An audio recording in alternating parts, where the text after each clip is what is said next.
motivated just being in the room today. Yes? All right. Now, one of the things that I know because you're in this room is that there's a part of you that feels like there's a little crazy in your DNA. Yes? Like, have you ever thought that the dream and the vision that you were given was an accident? Yes. Yeah.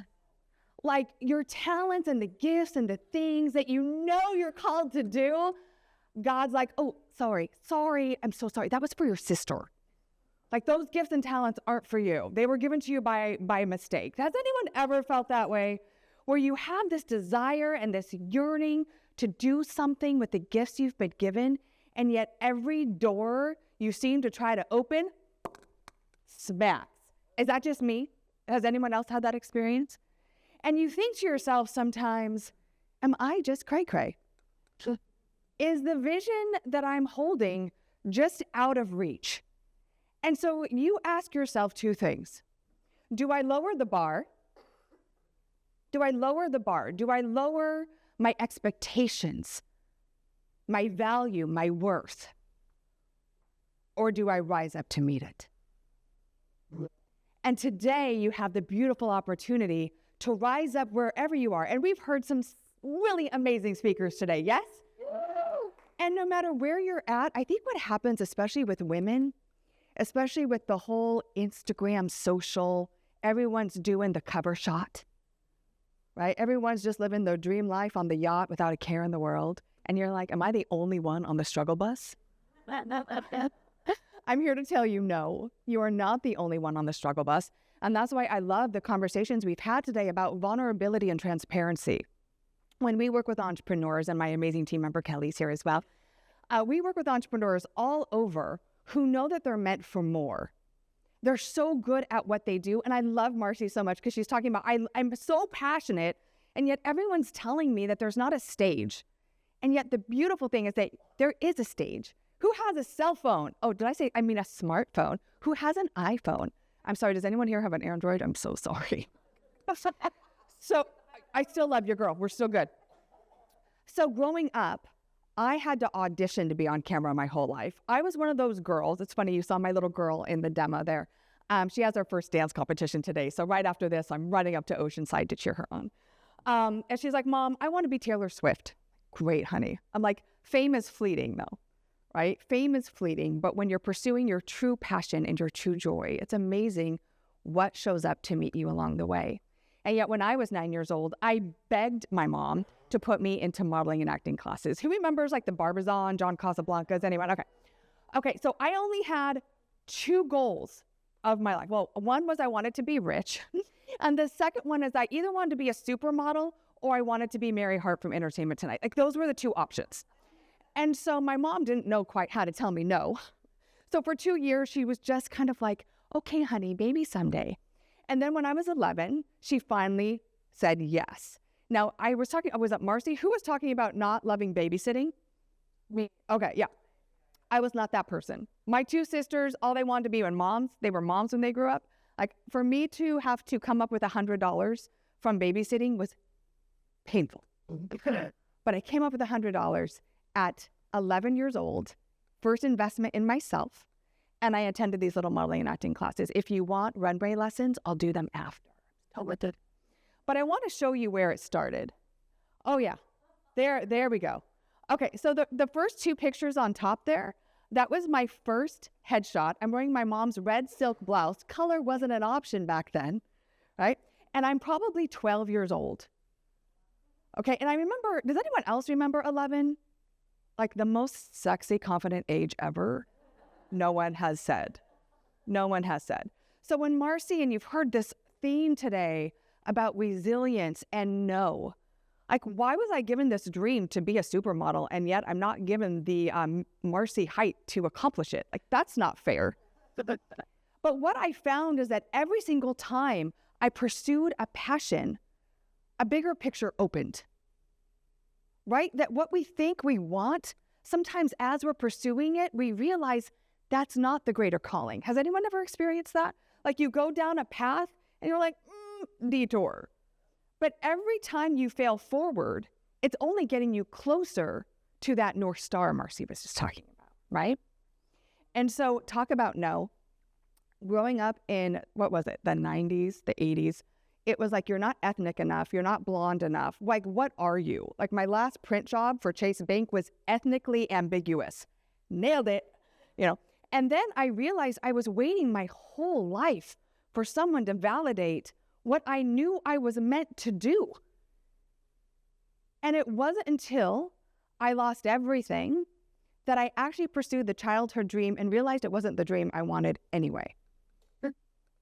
So as we continued the road to rise, my whole life, I was told if you lost weight, you'd be successful. Who here knows they have something really valuable to share, but your inner critic is so loud, or someone said something to you at one time that has stuck with you like super glue that continues to allow you to hide and be the best kept secret? Anyone? My grandfather, who molested me as a child, had the really wonderful, nice thing to say one day when I was eating at 11, that models don't eat like that. I don't even remember what I was eating, but that stuck to me so much.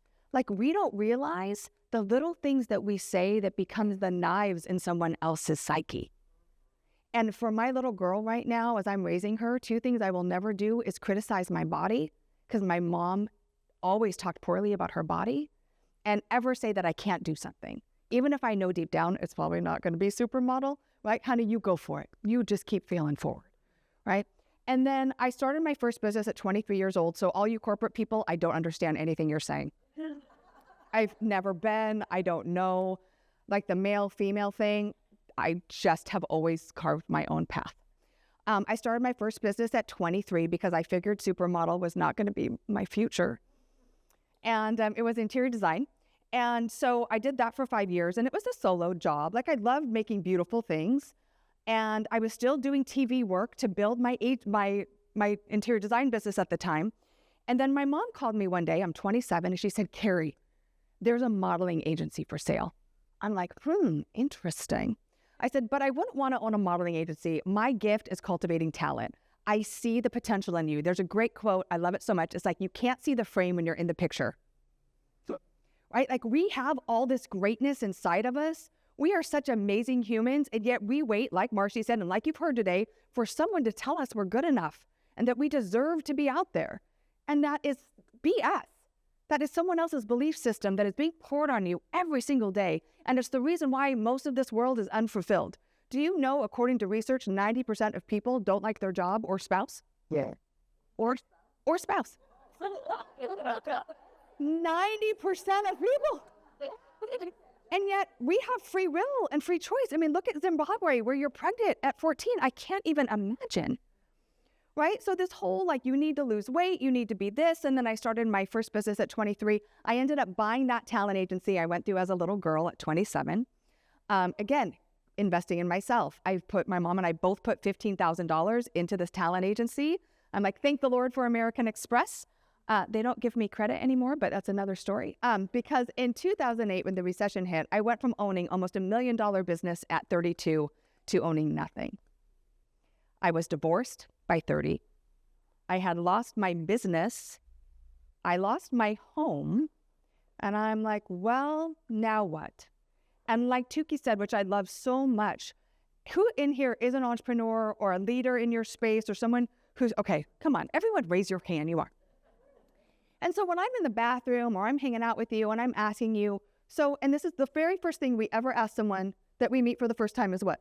What do you do? What do you do? What do you do? But that's not who you are. And we think, especially when we're teaching people how to be visible and use video, that we have to keep putting out what we do. Well, there's a million of doers, right? But it's who you be. It's your story, as Keri Lee has said so great, that actually makes you the reason why I choose you over the other realtor, the other coach, the other healer, the other practitioner. And yet we're so scared to be imperfect that we show up as a version of ourselves that no one can relate with. So when I lost the talent agency and I was forced to start over, I realized that my identity was that. And you might be in a place right now where you have made your identity your corporate job. You've made your identity mom. You've made your identity the owner of something. But my question is, how are you really showing up and sharing your story and using your gifts in a way that really allows you to feel fulfilled? Because I have learned that when I am fulfilled, my bank account becomes fulfilled as well. And the more I try to make money, the more it stays away from me. Has anyone realized that sometimes?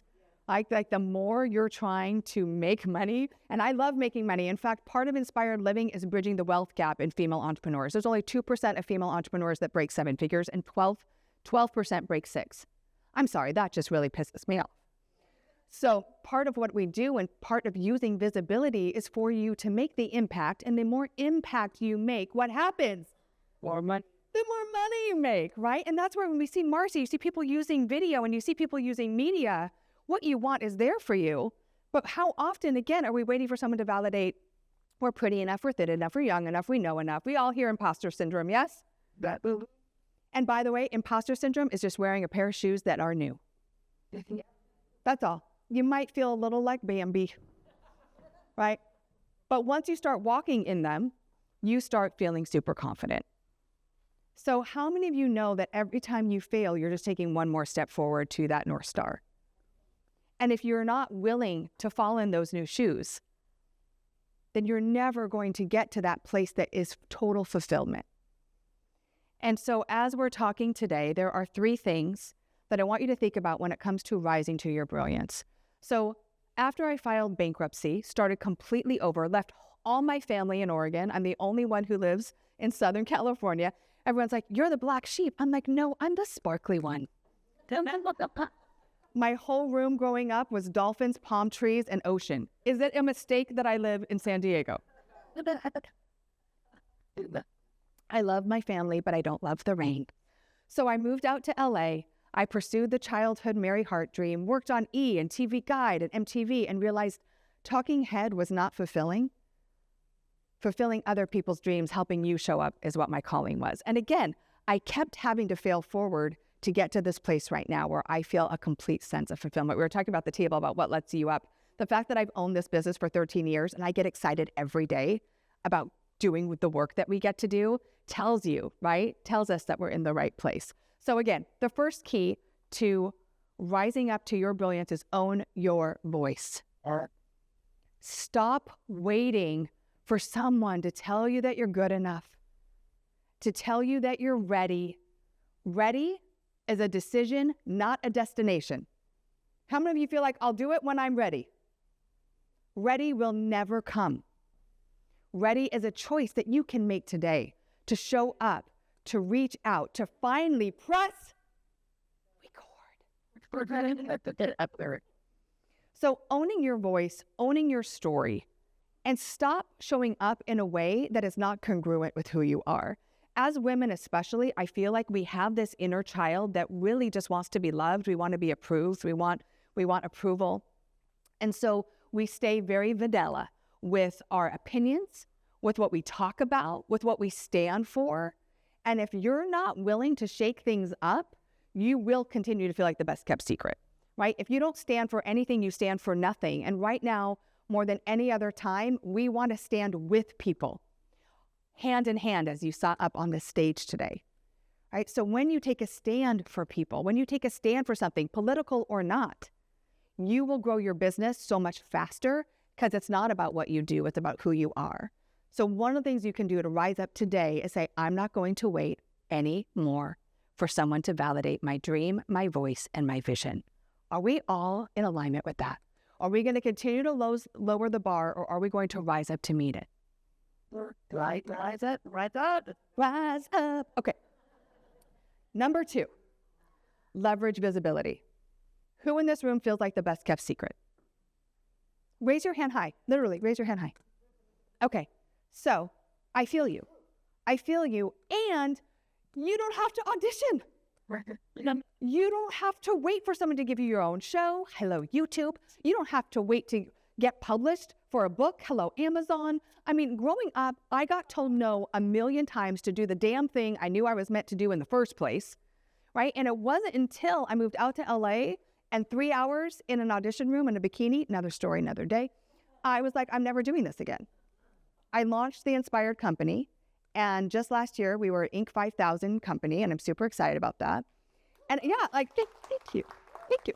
It was like, and I had to fail on my face and keep falling forward to pursue the North Star, the thing that I knew. So visibility, my ladies and my gentlemen, but look, you're so scared of what other people say about you. Who cares? My good friend, Dr. Seuss. It's none of your business what other people think about you. And as you saw in the video, we're going to practice something right now. Bless and block. Say it with me. We say bless and block. One more time. We say bless and block. All right. No more. No more waiting. Okay? Press the damn record button. Share your message. If you feel like the best kept secret, it's on you. Now, there are strategies and things that I could do to help you, but you have to start helping yourself by being willing to be seen. Yes? Okay. So we're going to own our voice. We're going to own our visibility. And then you know what we're going to do? We're going to own our damn money. Wow. Because I will tell you, the world will not change until women start acquiring wealth. It won't change. We can't invest in the poor women in Zimbabwe when we can't make rent. Like, I'm so sorry. When did becoming a martyr was like part of God's great plan for your life? Just suffer and suffer more. I don't think that's the calling. And I don't feel you want, the more visible you are, the more people you can reach, the more good you can do.